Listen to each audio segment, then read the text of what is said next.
दोस्तों नमस्कार, स्वागत है आप सभी का एजुकेशन मंत्रा में। दोस्तों इस वीडियो में बहुत सारी इंपॉर्टेंट इन्फॉर्मेशन पर हम लोग डिस्कशन करेंगे। नए विज्ञापन जारी करने के निर्देश हुए हैं। हाई कोर्ट ने आउटसोर्सिंग पर लगाई है फटकार। एडेड जूनियर शिक्षक भर्ती का प्रदर्शन हुआ है। 4 भर्तियों की परीक्षा तिथि घोषित हो चुकी है।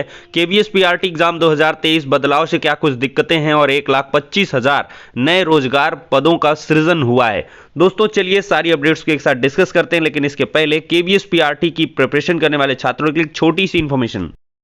हम बात करेंगे केवीएस पीआरटी एग्जाम 2023 की बेस्ट बुक के बारे में, जो चक्षु पब्लिकेशन की है। दोस्तों अगर देखा जाए तो इस पुस्तक की खास बात यह है कि ये नवीनतम पाठ्यक्रम और पैटर्न पर आधारित है और इस स्टडी गाइड में आपके सभी सब्जेक्ट्स को कवर किया गया है। जनरल इंग्लिश हो गया, सामान्य ज्ञान समसामयिकी हो गया, शिक्षा शास्त्र, सामान्य विज्ञान, सामान्य गणित, पर्यावरण विज्ञान, सामान्य हिंदी, तार्किक योग्यता और कंप्यूटर जानकारी।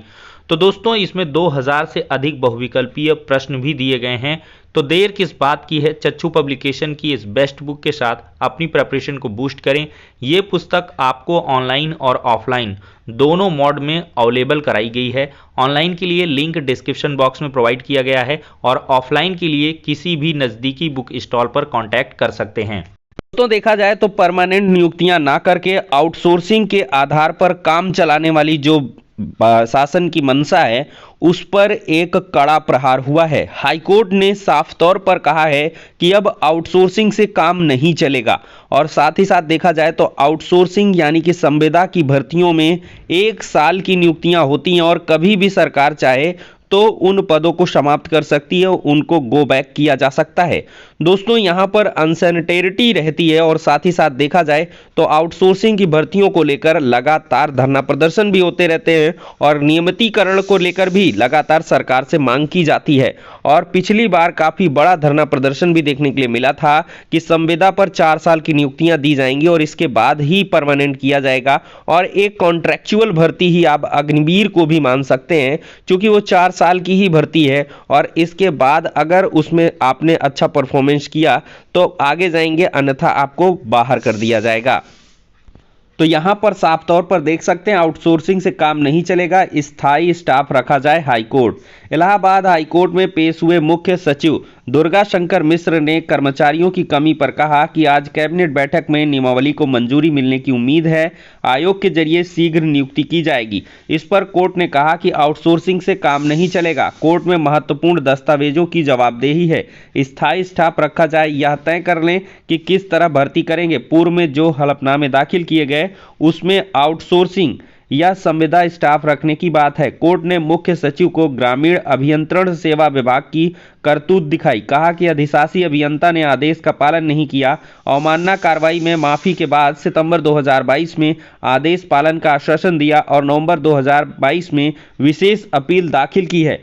तो दोस्तों देख सकते हैं कि यहाँ पर लगातार जो कोर्ट है वो नाराजगी जाहिर कर रही है कि आउटसोर्सिंग की भर्तियां की जा रही हैं और फिर जो आपका जो है अवमानना याचिका है उस पर काम नहीं किया जा रहा है और इसके बाद स्पेशल अपील दाखिल की जा रही है। तो मतलब कि बचने की काम की जो शुरुआत है वो हुई है और इसी पर हाईकोर्ट ने फटकार लगाई है और कहा है कि स्थायी स्टाफ रखा जाए, स्थायी स्टाफ की नियुक्तियां की जाएं, अब आउटसोर्सिंग से काम नहीं होगा। दोस्तों कल की डेट में कार्यालय अपर शिक्षा निदेशक बेसिक उत्तर प्रदेश प्रयागराज में छात्रों के द्वारा धरना प्रदर्शन किया गया था। ये एडेड जूनियर शिक्षक भर्ती के छात्र हैं, लगातार शासनादेश जारी करने की मांग कर रहे हैं।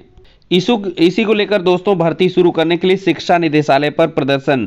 जूनियर हाई स्कूलों में शिक्षक भर्ती की प्रक्रिया आगे बढ़ाने को लेकर अभ्यर्थियों ने गुरुवार को शिक्षा निदेशालय पर प्रदर्शन किया।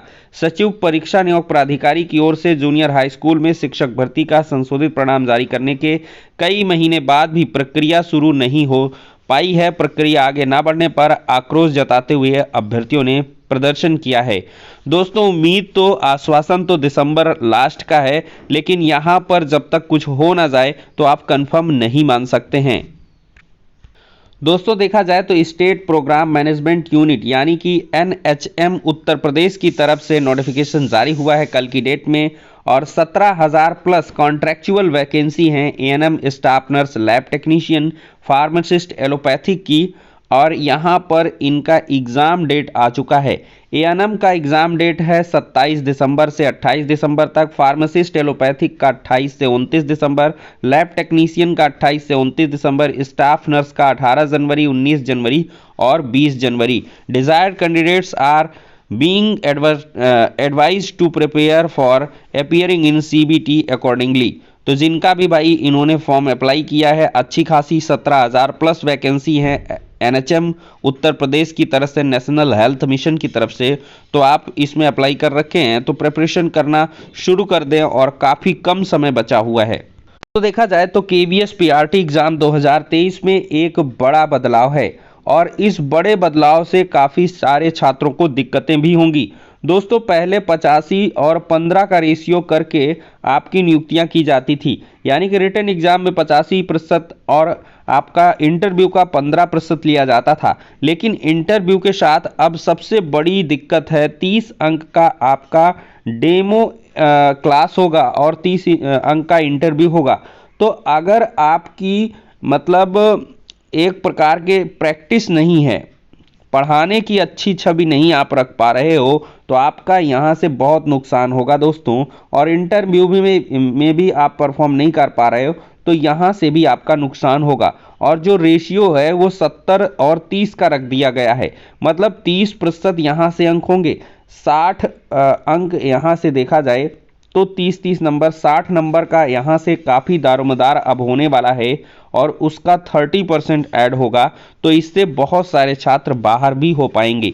और दोस्तों देखा जाए तो कंपटीशन इस बार काफ़ी तगड़ा होने वाला है, क्योंकि समय कम है, अप्रैल मई में आपके एग्ज़ाम 100% हो जाने हैं, तो इस वजह से दिन दोगुनी रात चौगुनी तरीके से आप लोग मेहनत करिए। दोस्तों नई डेयरी नीति से 1,25,000 रोजगार सृजित होंगे। उत्तर प्रदेश 319 लाख टन वार्षिक उत्पादन के साथ देश का शीर्ष दुग्ध उत्पादक राज्य है, जो देश के डेयरी उत्पादन में 16% योगदान देता है। इसे और बढ़ाने के लिए पशुपालन व दूध का कारोबार करने वाले लोगों को उत्तर प्रदेश सरकार ने बड़ा उपहार दिया है। प्रदेश में दुग्ध प्रसंस्करण इकाई लगाने पर मिलने वाली छूट 50 लाख से बढ़ाकर 5 करोड़ कर दी गई है, ताकि दूध, घी, मक्खन, पनीर, दूध का पाउडर, दही, खोवा, आइसक्रीम आदि की उपलब्धता बढ़े। यह प्रोत्साहन उत्तर प्रदेश दुग्धशाला विकास और दुग्ध उत्पादन प्रोत्साहन नीति 2022 के तहत प्रदान किया जा रहा है। नीति फरवरी में होने जा रहे ग्लोबल इन्वेस्टर्स समिट में विदेशी निवेशकों को भी आकर्षित करेगी। तो दोस्तों इससे 1,25,000 रोजगार का भी सृजन होगा। तो अगर कोई इंटरेस्टेड है तो नई डेयरी नीति का लाभ उठा सकता है। तो दोस्तों फिलहाल के लिए इस वीडियो में इतना ही, नेक्स्ट में मिलते हैं।